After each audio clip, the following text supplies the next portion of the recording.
اعوذ باللہ من الشیطان الرجیم بسم اللہ الرحمن الرحیم سورۃ لقمان بسم اللہ الرحمن الرحیم الف لام میم تلک آیات الکتاب الحکیم۔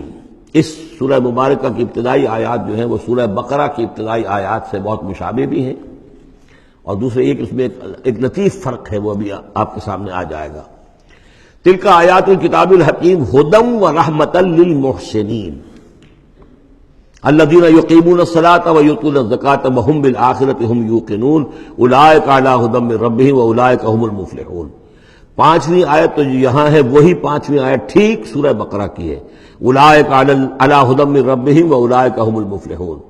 پہلی آیت الف لام میم یہاں ہے، پہلی آیت الف لام میم سورہ بقرہ کی بھی ہے۔ نوٹ کیجئے کہ وہاں آیا تھا ھدی للمتقین، یہ تقوی والوں کے لیے جن میں کوئی حق کی طلب ہے، جو چاہتے ہیں نیک راستے پر چلنا، جن میں طلب ہدایت ہے، ان کے لیے ہدایت ہے۔ یہاں ایک لفظ کا اضافہ کیا، اگلی منزل چونکہ بیان ہو رہی ہے، ھدی ورحمۃ للمحسنین، یہ جو بلند ترین منزل ہے، جو احسان کے مقام تک پہنچ جائیں، ان کے حق میں یہ صرف ہدایت ہی ہدایت نہیں، رحمت بھی ہے۔ تو یہاں تقابل اگر کریں گے، الف لام میم ذالک الکتاب لا ریب فیہ ھدی للمتقین، یہاں فرمایا تلک آیات الکتاب الحکیم، یہ ایک بڑی حکمت بڑی کتاب کی آیات ہے، اور یہ ہدایت ہے اور رحمت ہے محسنین کے حق میں۔ اور یہ محسنین جو ہے قرآن کی اصطلاح کے طور پر، جیسا کہ میں بیان کر چکا ہوں سورہ مائدہ میں، کہ یہ پہلا درجہ ہے اسلام، اس سے اوپر ایمان، اس سے اوپر احسان۔ اذا اتقوا وآمنوا وعملوا الصالحات ثم اتقوا وآمنوا ثم اتقوا واحسنوا واللہ یحب المحسنین، ان کے حق میں یہ قرآن رحمت ہے۔ الذین، اب ان کے یہ اوصاف ہیں جو نماز قائم رکھتے ہیں، ویؤتون الزکاۃ، وہاں ہے ومما رزقناہم ینفقون، یہاں باقاعدہ لفظ زکوٰۃ آ گیا، وہ زکوٰۃ دیتے رہتے ہیں، یا یہ کہ اپنے تزکیے کے لیے مسلسل کوشاں رہتے ہیں۔ وہم بالآخرۃ ہم یوقنون، اور آخرت پر ان کا پورا یقین ہے۔ اصل شے جو ہے جو انسان کے عمل اور کردار پر اثر انداز ہوتی ہے، وہ ایمان بالآخرہ ہے۔ اولئک علی ھدی من ربہم، یہ لوگ ہیں ہدایت پر اپنے رب کی جانب سے، واولئک هم المفلحون، اور یہی ہے فلاح پانے والے۔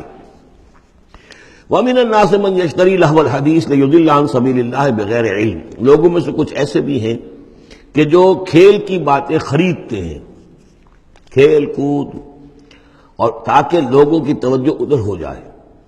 اور یہ باقاعدہ کیا ہے نضر بن حارث، جو رؤسائے قریش میں سے تھا، اور اس شخص کا معاملہ یہ تھا کہ یہ حضور کے شدید ترین مخالفین میں سے تھا۔ اس نے یہ کیا کہ یہ لوگ جو ہیں، چونکہ عربوں کے اندر ذوق تو تھا، ان کے ہاں اچھے شاعروں کی بڑی قدر تھی، خطبہ ادب جو ہے، فصاحت و بلاغت جو ہے، اس سے ان کو دلچسپی تھی، قرآن مجید کی فصاحت اور بلاغت انہیں اپنی طرف کھینچتی تھی۔ وہ چاہتے تھے کہ یہ لوگ سنیں ہی نہ، تو وہ کہیں سے شام گیا اور وہاں سے کوئی گانا گانے والی ایک لونڈی لے آیا جو بہت اچھا گانا گاتی تھی، اور اس کی محفلیں اس کی منعقد کرانی شروع کر دی، تاکہ لوگ آئیں یہاں پر اور یہ اس میں مگن رہے، اور رات کا وقت وہاں لگائیں تو دن میں سوئیں۔ بہرحال کسی طریقے سے ان کی توجہات جو ہے اس کو محمد کی طرف سے ہٹا کر صلی اللہ علیہ وسلم تو ان چیزوں میں لگا دیا جائے۔ اور یہ اچھی طرح سمجھ لیجئے کہ اس وقت دنیا میں یہ کھیلوں کا معاملہ، سپورٹس کا، گیمز کا معاملہ، اور پورے ذرائع ابلاغ کے اوپر معلوم ہوتا ہے چھائی ہوئی شے یہ ہے۔ ٹی وی کے اوپر تو معلوم ہوتا ہے کہ دنیا کی اہم ترین شے جو ہے وہ یہ گیمز ہیں، ان کے ٹورنامنٹس ہیں، وہ وہاں ہو رہا ہے، یہاں ہو رہا ہے، وہاں ہو رہا ہے، یہاں ہو رہا ہے، یہ ٹینس کا ہے، یہ فلاں کا ہے، یہ تیراکی کا ہے، اور یہ گیم، اس لیے کہ اسی کو دیکھتے رہو۔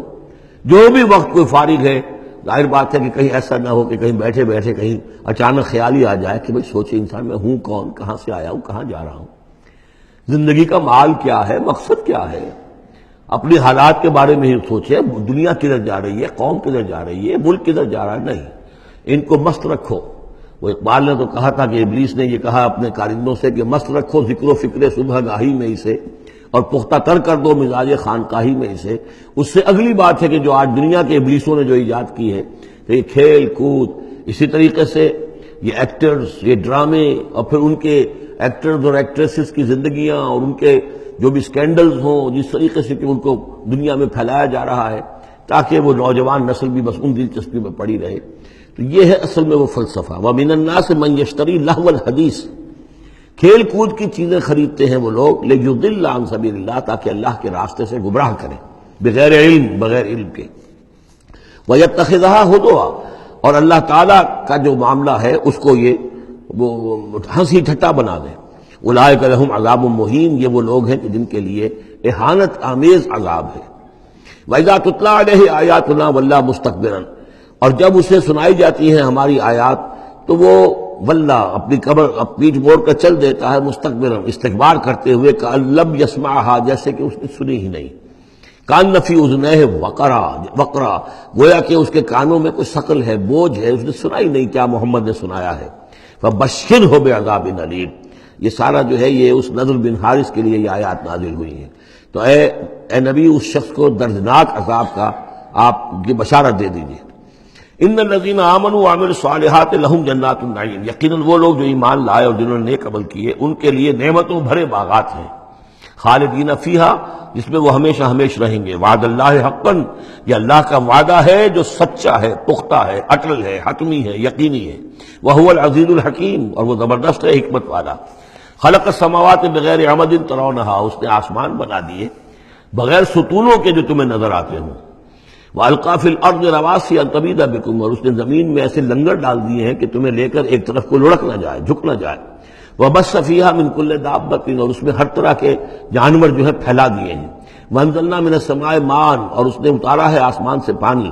فَأَنبَتْنَا فِيهَا مِن كُلِّ زَوْجٍ كَرِيمٍ، اور اس میں ہر طرح کے جو ہے جوڑے نباتات کے اس نے پیدا کر دیے ہیں، ہر طرح کے.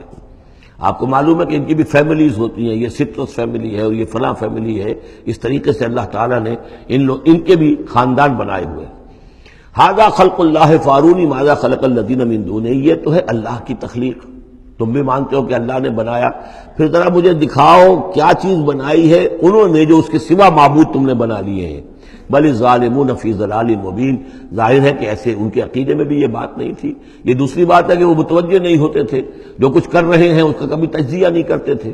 لیکن یہ ہے کہ یہ ظالم جو ہے یہ کھلی گمراہی میں پڑے ہوئے. صدق اللہ العظیم.